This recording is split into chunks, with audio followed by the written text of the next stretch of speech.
What do Stars, Lexnos and Huge Stiglitz all have in common? In this video, all their bases get wrecked by a Super Barch. This new exciting army is crushing bases at Town Hall 15, and you don't even need your RC to do it. Yes, you can swag your RC with this army. The popularity of this new Super Barch army continues to grow. It's getting used more and more in Legends League, and you will see why today, because in very few of these attacks versus known players are you going to see the need for the Royal Champion. Yes, we are going to completely swag her. She's just not needed at all with this army. This army is absolutely filthy. Also, look at this. Use the Warden ability at the start, obviously, to get the Blimp into the core. But we snuck in a Headhunter, and the Headhunter in conjunction with the Poison Lizard, which is the pet we use on the Warden, took down the defensive king, which is pretty OP. Essentially just using one headhunter and one pet with the warden to get, obviously, the core of the pace down, but get that back-end king down as well. Super Arch is going well. Can we get this town hall down? The town hall was 1 HP. No.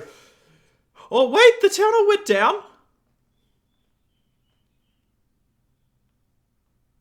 I thought for all money it wasn't going to go down, but yes, it does go down. And look at how much trouble this base is in. Yeah, yikes. A definitive yikes here for Hugo. Hugo, obviously a player for Strut. In fact, I say player for Strut. I believe he's no longer a player for Strut as of a couple of days ago. But when this replay happened, he was a player for Strut. Still one of the best players in the world, though, regardless of whether he's currently signed or not. So, get rid of the CC really easily because we don't need the poison spell. We've got the Titan to do that job for us. Super Barbs are doing all the tanking we could possibly need. Now, we didn't try a wall break in here to get to the multi, which is a little bit surprising, but he has set such a good funnel with the Super Barbs here that the Queen kind of has to go in anyway, and we should see the wall break come in for the scatter. Perfectly done. And the King and Queen are kind of chilling. The Super Barbs are tanking all the exterior defenses, all those single point defenses, being the Cannon, Arch Tower, Teslas, and then the King and the Queen are just dealing with the scatter and the Infernos, which aren't the worst to them anyway. Giant bombs go off, and then we're going to pop the King ability. And I mean, there's just not much base left, and we're still hanging on to 10 Super Barbs, and we're still hanging on to our Royal Champion. But as I said at the start of this attack, don't expect to see the Royal Champion used much in this video at all. These replays are absolutely insane. We got 3 Headhunters because we just didn't need them to deal with the heroes. That trick at the start, where if you're going to use your Warden ability and there's an exterior hero to use a Headhunter in the Warden Blimp, could not recommend it enough. Make sure you do it yourself. Swag Queen ability, swag the Royal Champion entirely, and this base got crushed. TK coming in on Yata here. Yata, obviously a player for CMG. One of the best teams in the world at the moment. They're having a really good run of it. Also, we've had Yata on the channel before do his Super Bowler attacks. If you want to see Yata crushing it in Legends League, then I will link the card above me here. Yata is insane with that army. But back to TK here. And look at this. I mean, even with the Invis Tower, even with the defensive Titan, we still get the Super Archers into a place where we need them to be. I think we've lost 1 or 2 of them, because it doesn't look like we're getting as many arrows. But, I mean, look at the value. It is so worth it. We've just absolutely crushed this base. Can we get that scatter shot? We get the scatter. And, I mean, look at this. This is filthy. This is genuinely filthy. We even get the Poison Tower to activate. Doesn't really matter anyway. It'll probably re-trigger by the time we get there. But look at this, right? So obviously the Super Archers are cleared out the toughest compartment on the base, as is with teaser bases like this. But more importantly, look at the funnel here. We've got our King and Queen and our Warden. Yes, we didn't have to use a Warden Blimp. That is the one benefit of this army versus teaser bases. You generally don't need the Warden ability. But look, we've got them in this channel, and there's just nothing the base can do now. It's over. It is flat out over. We'll pop the Warden ability here. What can you do? Poor Yata here, gonna get absolutely wrecked.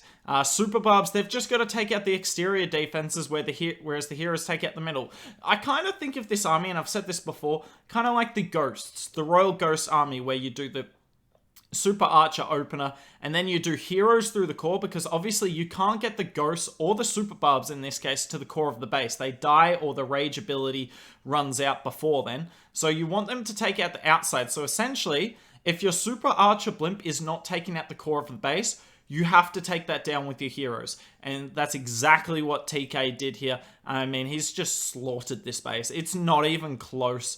That Royal Champion, yep, we don't need her. Absolutely not required at all. We've got way too many troops up. We still got our Queen ability. I'm not even sure if he uses the Queen ability this attack either. Currently, in the first two attacks, we haven't used the Queen ability and we haven't used the Royal Champion, because if you're destroying bases like this with this army, you just don't need them. Absolute clinic here from TK. Here we go. It's a ring base, or this is more of an anti-2, but still most of you will call it a ring. Now, I know a lot of you will be like, Hooked, why do we never see ring bases on the channel? Like, why is no one in High Legends running ring bases? Why is the only thing I see on the channel these stupid box bases?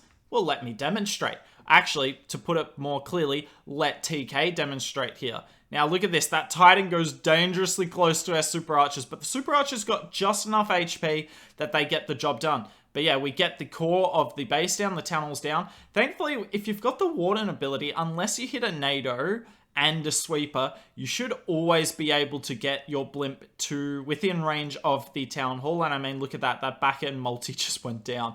And this is why rings aren't a thing anymore. Because we've cleared, it says only 33% overall damage, but we all know that's like 50% of the actual value on the base, maybe even more. The Eagle Artillery's gone. There's 2 Infernos gone. There is a Scatter Shot gone. There is a Monolith gone. There's Sweepers gone. There's everything is gone on this base that you could possibly need. Except for, you know, all of it. But, you know, we're going to get to the rest of the base any second now. But look at the pathing. That's the problem with the ring bases more so than anything. If you can clear out the core of the base, look at how easy it is to take out the rest. Because the heroes are just going to go around the edge of the base. And we're going to absolutely clap this base. And yes, you are correct. We will not be using the Royal Champion in this attack. I'm sure you've probably figured out that theme already. That Rage Tower, look, if the Town Hall was still up, if there was still other defenses up in the area, that'd probably be a really effective Rage Tower. In this attack, not really doing much. Our Ice Golem actually freezes perfectly as well. And, I mean, this base is just wrecked. But this attack could not showcase better why you don't see rings at the moment. Because having your Town Hall on the core, it just gives attackers way too many different ways to take down the base. It's too hard to defend so many different entries. Whereas with these box bases, you kind of force the attacker into a really uncomfortable situation of either securing the Town Hall early, but likely not tripling, or securing the Town Hall late and risking that 1 star. And that's why they're arguably the strongest. Maybe you have a different reason. I'm sure there's a different reason why they're super strong as well. Now, notice he took down the Rage Tower on the left-hand side with a Miner. He is bringing a Miner with this army comp. Essentially, the Miner is here to just take out defenses or buildings that are his heroes or Super Archer or anything may have missed in the core of the base. But yeah, beautiful attack. Yet again, no Queen ability used, no Royal Champion used. They are not necessary with this army comp. I'm sure you all recognize this defender here. If you haven't, what rock have you been living under? So we come in, yet again, same thing. Warden Blimp. You're going to see on the box base, because we got to, with the Super Archer on a box base, you either got to get the Town Hall, which means a Blimp like this, or you got to clear the core of the base. One of the two. And so on this one, TK's decided to go for the Town Hall. Obviously, you know, if you can land the Blimp behind the Town Hall like this, you're going to get a whole lot more value than just the Town Hall down. Now, one thing we haven't talked about in this video is the spell comp, right? Because he is coming in with the single clone. Now, we had Sarwan on the channel recently. If you didn't see that video, go watch it above. Who did the Super Archer Lalo. Right? And what he did was he brought the 2 clones. Now, that means you get 1 less rage and 1 less invis.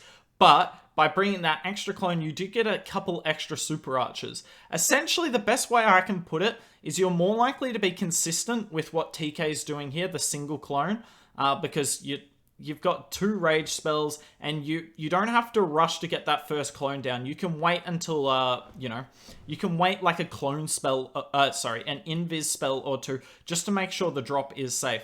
Whereas with the double clone, you got to get it down as soon as possible because you've got less invis spells and less rage spells.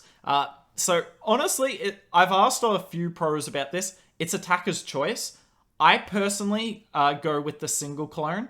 And as does TK here, but we saw Sarwan came in with the double clone, and obviously he wrecked cores. He absolutely destroyed so many cores of the base. So I'm really not sure. Play around with it yourself, and let me know down in the comments below, do you prefer the single clone or the double clone? Up to you. Anyways, I haven't really talked about this attack in the last minute because there's just been nothing to talk about. That Super Archer clone cleared the entire core of the base and got the Town Hall, which is just unheard of on a box base. And we're just going to do a lap of the base here. Perfect wall break. One thing I haven't pointed out today is how good TK's wall breaks have been. Absolutely killer.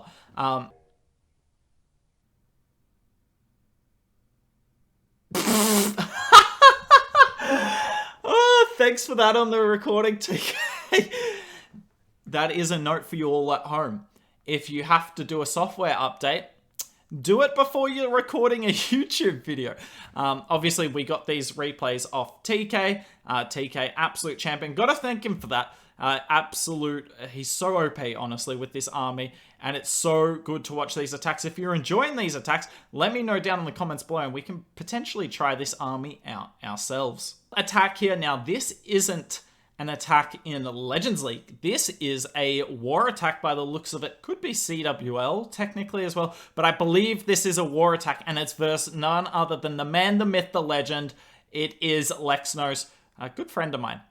I miss playing with him in WHF. Regardless, yet again, this Warden Blimp, right? He takes out the back-end king with a headhunter and his poison lizard. It's just invaluable doing that. He also, you'll see when he popped the Blimp, he popped it just in time such that the 2 sweepers didn't hit. Because if you have 2 sweepers hit a Blimp at the same time, it gets like a weird lagging effect. It takes a while to speed back up again. So really nicely done from TK there. And I mean, look at the core of this base. Unfortunately, I don't think we're going to get that scatter down. Yeah, that's a bad invis. He probably could have saved that invis, honestly. Because you never know when an invis is going to come in handy. But regardless, you seriously cannot complain about the value he got there. He cleared the entire core of the base. There is no Infernos left on the base. There is no Spell Tower left on the base. There is no Monolith and no Eagle. Pretty insane stuff. And yet again, we've got a really nice path. As long as we can take down this Archer Tower and the cannon that you see kind of where his king's near here, which we will with the Super Barbs, because Super Barbs are literally perfect for taking down exterior defenses. As long as we do that, we'll be able to funnel our queen into the core and, well, the core. The outside, the most central defense on the base that's left, which is the Town Hall, and we will be set from there. Now, obviously, suing into the Town Hall, the problem with it is your troops don't go through the Town Hall very well, in the sense that your queen will get to the Town Hall here, and it's quite likely she dies on the Town Hall poison. So what he's doing is making sure he saves an Ice Golem, saves a lot of Super Barbs to help out with his RC, because his RC is going to clear up the entire back end here, because look at the queen. She dies. Not really much she could have done, but he's making sure that he doesn't overcommit for that Town Hall push. So he leaves just enough Super Barbs that he can tank all these back-end defenses. He's actually still got a king ability, though. I cannot believe that. Has not used the king ability. So the king's going to come in clutch. Thankfully, he did not jump on that Town Hall poison. Still haven't used their RC ability. And that right there is going to be a GG. We will pause it right here just so that you can see the army comp that is used. I will obviously put the link down in the description below, but yeah, another insane video. And if you want to see a guide on this army, I'm going to link it just down there to the left. I'll also put a card above me. TK himself is on voice and teaches you how to use this army and breaks down many bases in Legends League. Can't recommend it enough if you want to learn this army. And this army is on the rise. There is more and more people using it. But that's it from me. Hope you guys enjoyed the content. If you did, like, comment, and subscribe. And hopefully, I'll see you soon.